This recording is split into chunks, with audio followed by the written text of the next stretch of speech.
অনুরাধার simple ব্লগে সবাইকে স্বাগত। আবার আমি অনুরাধা একটা নতুন ব্লগ নিয়ে আপনাদের কাছে চলে এসেছি মানালিতে। এটা আমাদের থার্ড ডে ছিল, যেখানে আমরা ঘুরতে গেছি কুলুতে। এবার আমার সাথে একটা ইনসিডেন্ট হয়েছে কি, আমি মানালিতে যেদিন যাই সেদিনকে হোটেলেতে ফার্স্ট ডেতে রাত্রির একটা স্বপ্ন দেখেছিলাম মাতা বৈষ্ণব দেবী, জয় মাতা দি। মাকে দেখিনি, কিন্তু মায়ের মন্দিরের কিছু কিছু দেখেছিলাম। তার মধ্যে দেখেছিলাম উপরে একটা গোল্ডেনে, সেটা কিন্তু সেম মিলে গেছে কুলুর যেই আমরা জয় মাতা দি যেখানে দর্শন করেছিলাম। এত মন থেকে ভাল লাগছিল যে আমি এরকম স্বপ্ন দেখেছি আর মায়ের মন্দির এখানে যেন মা যেন বলছিল যে তুই আমার মন্দিরেতে আয়।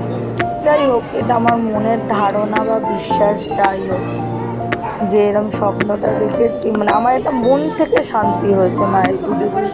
সেদিনকে একটা গুহার ভেতর দিয়ে মায়ের রূপ দর্শন করা, মায়ের মূর্তি। প্রথমটা আমি ভাবছিলাম এত মোটা হয়ে গেছি, এই অবস্থায় আমি শাড়ি পরে কী করে ওই গুহার মধ্যে দিয়ে যাব। যাই হোক, মায়ের নাম করে গিয়েছিলাম। তার মধ্যে ছোটোটা এত দুষ্টুমি করছে, একবার তো মাথায় গুঁতোই খেলো, কান্না শুরু করে দিয়েছে। ভালো করে পুজো দিয়ে দর্শন করা হলো, খুব একটা মন থেকে খুব আনন্দ লাগছিল।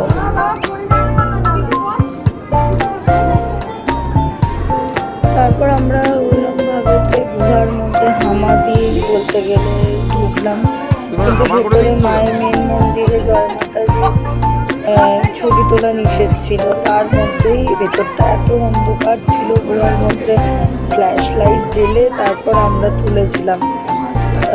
যদি আবার ওর বাবা ভয় পাচ্ছিল যদি ক্যামেরা আবার মোবাইল ফোবাইল নিয়ে যায় তাহলে আবার অসুবিধা হয়ে যাবে। তাই ওকে দূর থেকে একটুখানি আপনারা মায়ের রূপ দেখতে পারবেন। এবার ওই মন্দিরের ওপরে আমরা অনেক মায়ের মন্দির ছিল, অনেক মন্দিরের ঠাকুর ছিল, বিভিন্ন টাইপের ঠাকুর ছিল। জয় মাতাজির ওপরেতে এই সিঁড়ি দিয়ে গিয়ে উপরেতে ছিল শনি দেবতা, শিব মন্দির, কালী ঠাকুর, ওরকম। তার মধ্যে আমার ছোটটা এত দুষ্টুমি করছে, সে আগে আগে ছুটছে, স্লিপ খেয়ে পড়ছে, এমন দুষ্টুমি করছে আমাদেরকে বলে বোঝাতে পারবো না। না দাঁড়াতে দিচ্ছে, না কিছু করতে দিচ্ছে, এইসব করছে। এই দুষ্টুমির মধ্যে দিয়ে দিনটা কাটলো।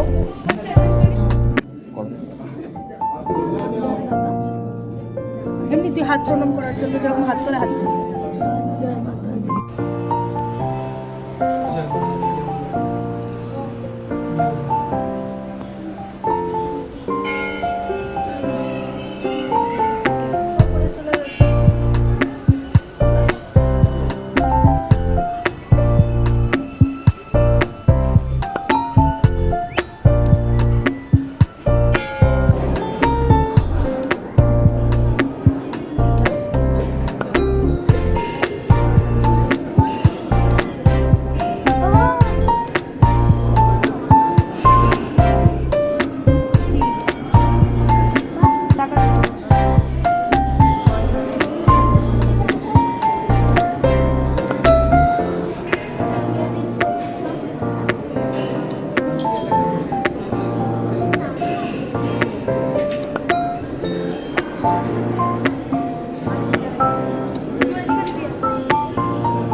ছোট ছোট ক্লিপ আপনাদের সঙ্গে শেয়ার করলাম।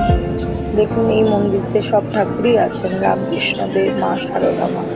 আমার ছোটটা এত দুষ্টুমি করছে, মা শারদা মায়ের চরণ থেকে ফুলই নিয়ে নিচ্ছিল। আবার আমার বড় মেয়ে মিঠি, ও আবার ওর বোনের হাত থেকে সেই ফুলগুলো নিয়ে গিয়ে আবার সাইডে রেখে দিল, যাতে ওই ফুল কারোর পায়ে না লাগে। এরকম এমনি ছোট ছোট আপনাদের সাথে শেয়ার করলাম ভিডিওগুলো। না ঠাকুরের একটা নিয়েছে তুমি তিনটে ব্যাস।